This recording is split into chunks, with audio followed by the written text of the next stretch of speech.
serving down in Alamogordo, and there was a couple from Salt Lake, the Almonds, that served 18 months before us. We're from Spanish Fork, so we were supposed to go to the mission office, or the mission home, the 10th of September in 2018. A couple of weeks before, they came down and in Spanish Fork and took us out to lunch and told us about the mission. We served in Alamogordo and Cloudcroft. Alamogordo is about the same elevation as Salt Lake City. Cloudcroft's about the same elevation as Brighton Ski Resort. So there's a real 4,500 up to 9,000. We went up down the mountain a lot, and we served in a girls' camp. But anyway, this couple, the Almonds, after they left, they served another mission in Salt Lake, and they were serving in a mission office. And anyway, in the mission office, there was someone that's tied to the foundation that bought these homes. That Brother Meekum let me know it wasn't a renovation; it was a restoration. It's a big difference, because I think yesterday talking to him, I said renovation. But anyway, so the Almonds talked with Brother Maury, and we were signed up to come last summer for 2 weeks, but because of COVID, we weren't able to. So the Almonds were going to do this, and then they thought of us and invited us to do it also. Wonderful. So that's, consider it a does that answer? Opportunity. Yeah. Yes. Dug by Father Knight, or he had someone dig it, and come look down it. It's 40 feet deep, and someone had to go down there, and there had to be someone lifting buckets of dirt up, and they've lined it with stones all the way down. It looks like to me. But if you want something to compare to 40 feet, that telephone pole is 37 feet right there. Oh. So it's a long ways down. Oh, you found it, Rob.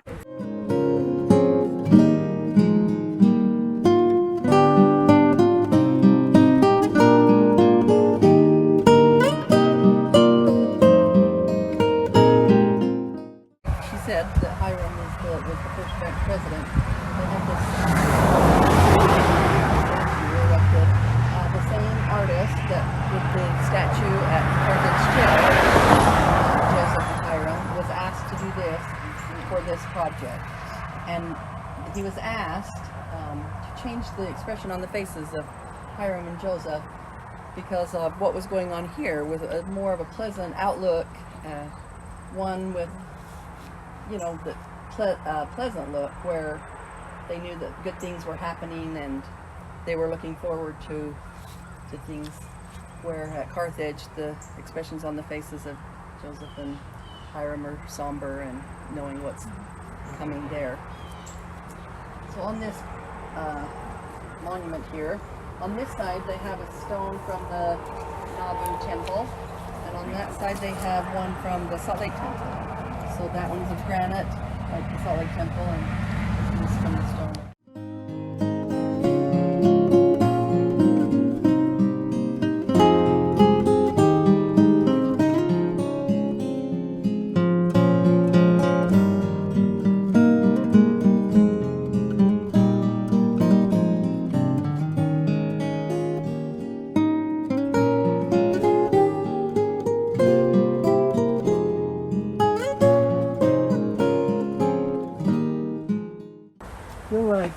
Not too far from there is where they built the dam.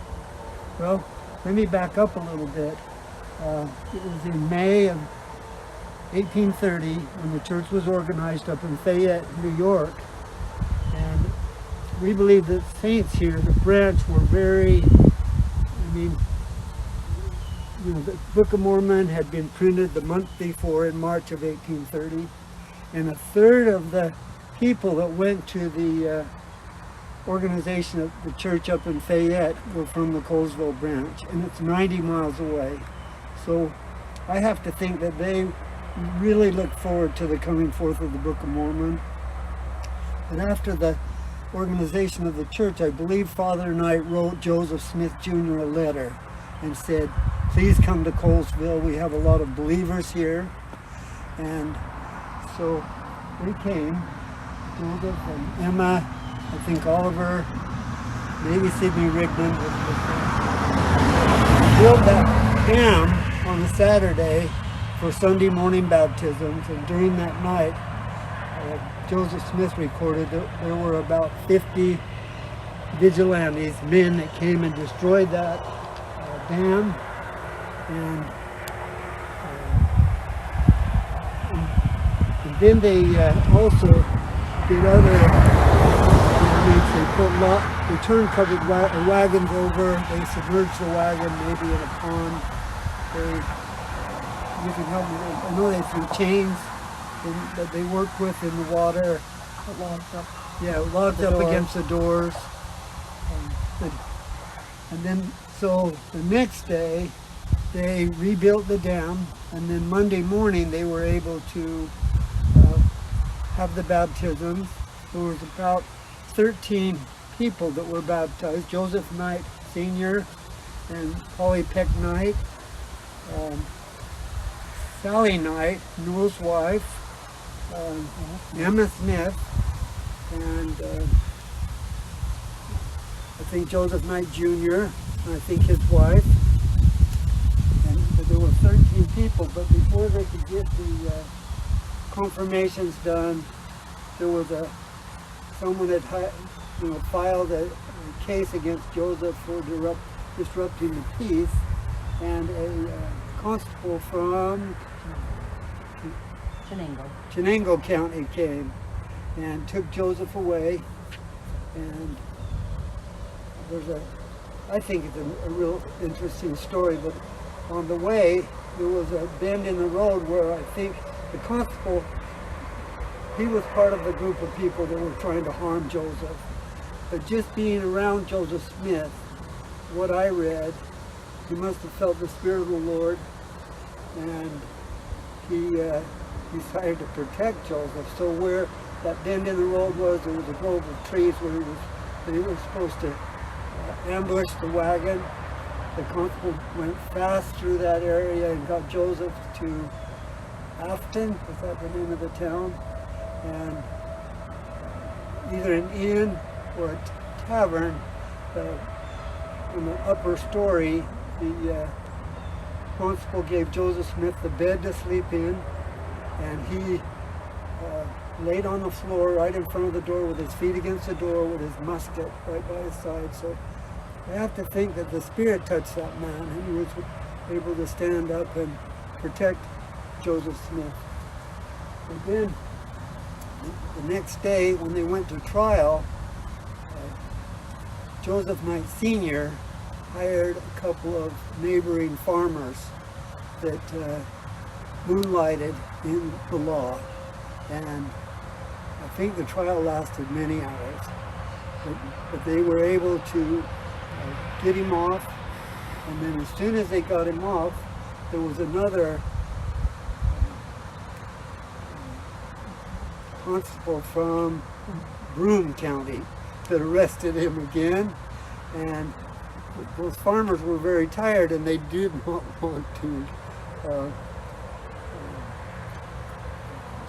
support him again in another trial, but Joseph Knight Sr. was very persistent in encouraging them to please,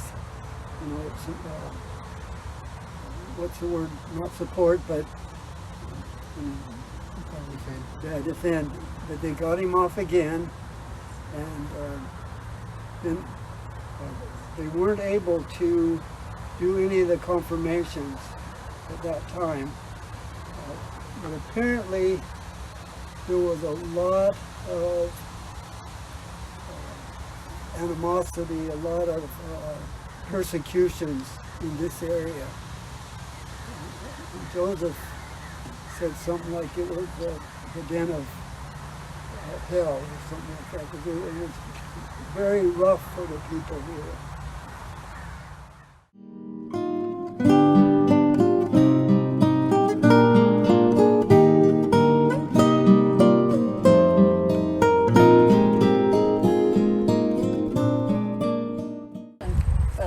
point out the last paragraph where it says, "The prophet said of Joseph Knight Sr., Behold, he is a righteous man, and it shall be said of him by sons of Zion, while there is one of them remaining, that this man was a faithful man in Israel. Therefore his name shall never be forgotten." And that is true, and prophecy is being fulfilled because we're here remembering him and honoring him, and so I think that's a very profound. yeah. And these Colesville, the first branch of the church, the Colesville branch, and most of them are related. Daughter and sons-in-law, grandchildren. Polly Peck, Polly Knight was a Peck, and so those are that's family. Which Joseph Smith Sr. and Lucy Mack Smith and Joseph and Emma Smith, the Knights, apostles and disciples of Christ, and lots of people from the Colesville branch came here and studied and learned, and it's nice to think of those people being here in this home. That's awesome. That's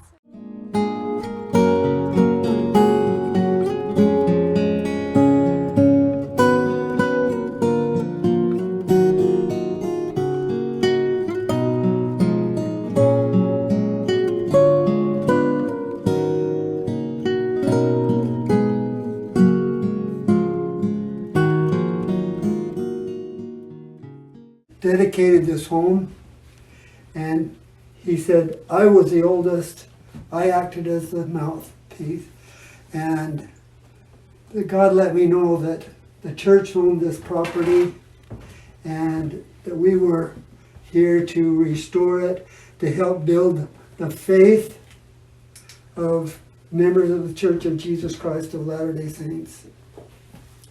I thought that was very special. And that Emma's dad lived maybe several blocks away, and they came here 30 miles away and to ask for food. And Joseph Knight Sr. wasn't there the day they came, but I guess they went back to Harmony, and when he got home the next day, he went and got, I think, about 9 barrels of wheat and 6 barrels of potatoes and a couple of barrels of dried mackerel and some tea, and delivered to them also paper. I was just doing This before, but when Joseph and Oliver translated the Book of Mormon, Joseph wouldn't let Oliver, they wouldn't let the original translation papers go to the printer. So Oliver had to redo all of it. And I'm sure some of that paper was the paper that Joseph Knight Sr. and Polly Peck Knight donated. You really feel like, because of that kind service, that it was enabled them to be able to stay transcribing and instead of out working or trying to get food on their own. So it sped up the process of the... And the Book of Mormon was able to be, because of Joseph Knight Sr.'s service, his ministering to Joseph and Emma and Oliver, the Book of Mormon was able to be published quicker. And they found it during With sheetrock on the inside and siding on the outside, and they found that window. You can go, or whatever you like. And it's an original window, because they say it's a double sash. I guess the top slides up and the bottom slides down. But during the restoration, they had taken the window out to repair it, and the frame was there, and he had taken the glass out or something, and was trying the to... frame was like bent. Instead of rectangular shaped, it was like a trapezoid, so it was ski-wampus, and whatever he did to get it back in shape, he couldn't. So he went to get a wide chisel, and he heard this noise. And when he came back here, the window was perfectly rectangular shaped. It was perfectly square. So they could just put it back So in. they know that someone was watching over this project. Good thing I'm not tall. Somebody might have.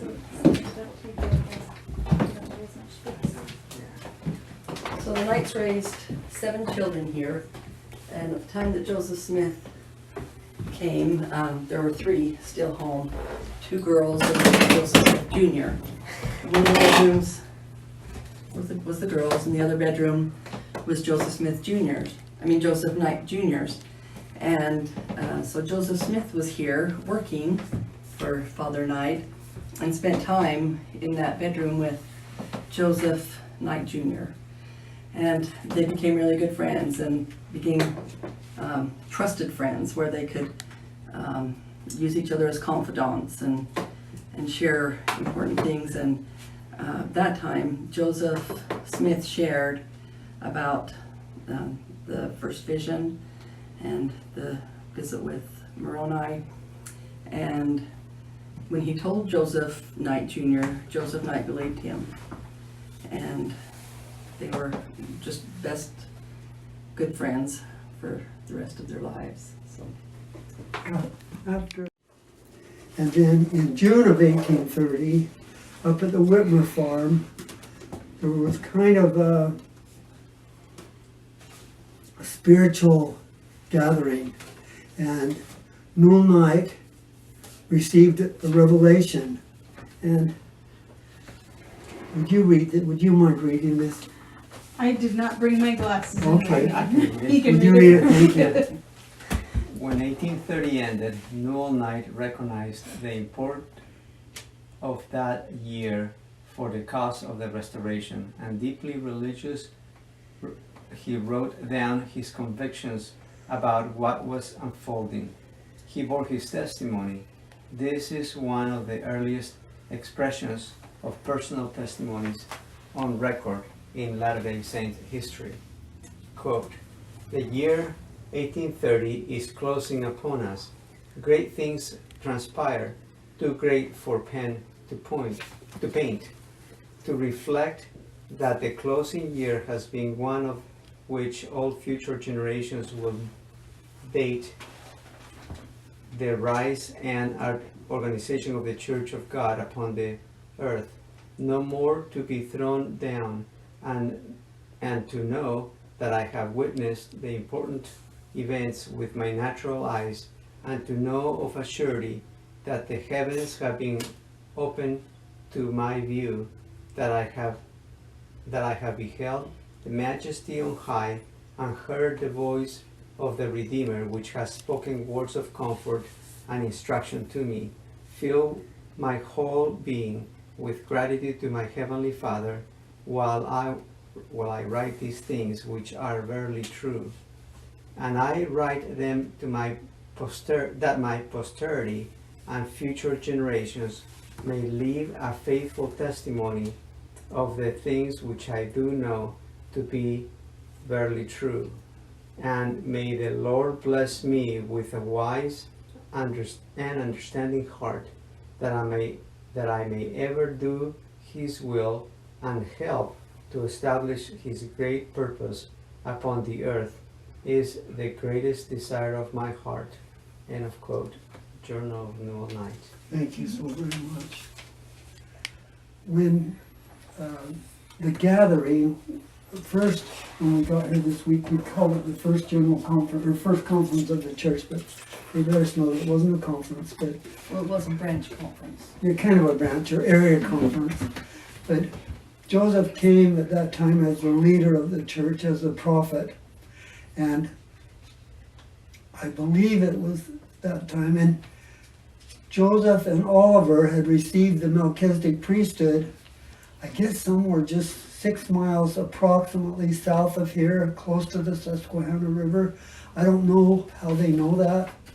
And so we know that Newell was uncomfortable praying vocally in public, and prophet asked him to, and he went home and he was so troubled about it that an evil spirit overcame him, and He was thrashed about the room and his body was all distorted. And I think there were 8 or 9 adults that witnessed it. And they went probably close, because his home was close, and they came and got the prophet. And the prophet witnessed it and was able to hold his arms. It calmed him down a little bit. And Noel told him, I know you can cast this evil spirit out of me. And the prophet said, if you know that, then I can. And at least that's what I read. And that's the first recorded miracle that Joseph performed.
Let us all press on in the work of the Lord, that when life is o'er, we may gain a reward. In the fight for right, let us wield the sword, the mighty sword of truth.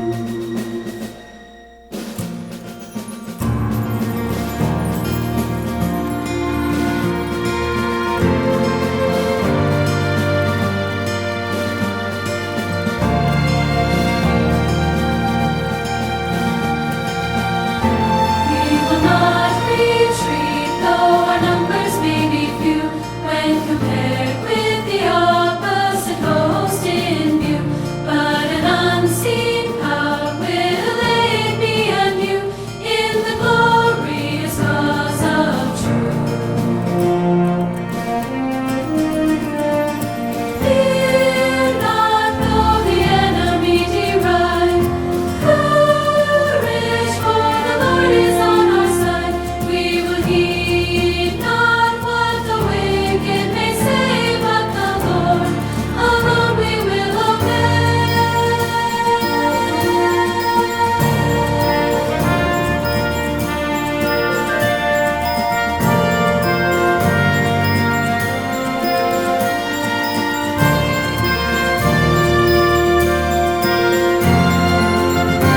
If we do what's right, we have no need to fear, for the Lord our